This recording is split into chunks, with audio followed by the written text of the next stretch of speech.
اعوذ باللہ من الشیطان الرجیم، بسم اللہ الرحمن الرحیم۔ تمام سننے اور دیکھنے والوں کو السلام علیکم۔ دوستو، آج میں آپ کے سامنے حاضر ہوا ہوں ایک نئی ویڈیو کے ساتھ۔ دجال کہاں سے نکلے گا؟ یہ جاننے کے لیے ویڈیو کو شروع سے لے کر اینڈ تک ضرور دیکھیں، اور ایک گزارش بھی ہے، جو لوگ چینل پر نئے ہیں وہ چینل کو ضرور سبسکرائب کر لیں اور ساتھ ہی بیل آئیکن کو بھی دبا لیں تاکہ آنے والی مزید نئی ویڈیو آپ تک بآسانی پہنچتی رہے۔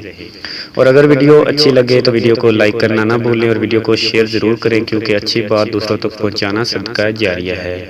آئیے چلتے ہیں ویڈیو کی جانب۔ حضرت اسحاق ابن عبداللہ سے روایت ہے، انہوں نے فرمایا کہ میں نے انس رضی اللہ تعالیٰ عنہ ابن مالک کو فرماتے ہوئے سنا کہ اصفہان کے 70,000 یہودی دجال کے پیروکار ہوں گے، جن کے جسموں پر سبز رنگ کی چادریں یا جبے ہوں گے۔ حضرت عائشہ صدیقہ رضی اللہ تعالیٰ عنہ فرماتی ہیں کہ حضور صلی اللہ علیہ وآلہ وسلم میرے پاس تشریف لائے تو میں اس وقت بیٹھی ہوئی رو رہی تھی۔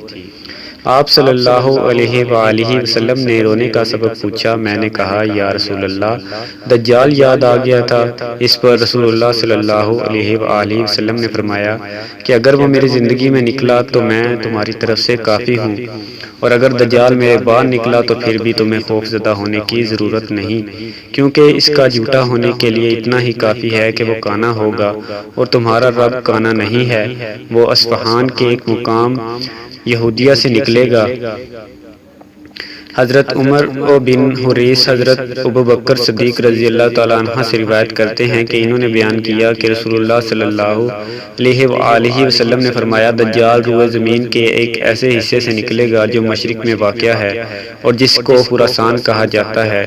اس کے ساتھ لوگوں کے کتنے ہی گروہ ہوں گے، اور ان میں سے ایک گروہ کے لوگوں کے چہرے تہبتہ پھولی ہوئی ڈھال کے مانند ہوں گے۔ دوستو، اگر ویڈیو اچھی لگی ہو تو ویڈیو کو لائک کریں اور ویڈیو کو شیئر کرنا نہ بھولیں، کیونکہ اچھی بات دوسروں تک پہنچانا صدقہ جاریہ ہے۔ اور جو لوگ چینل پر نئے ہیں وہ چینل کو ضرور سبسکرائب کر لیں۔ شکریہ، ملتے ہیں نیکسٹ ویڈیو میں۔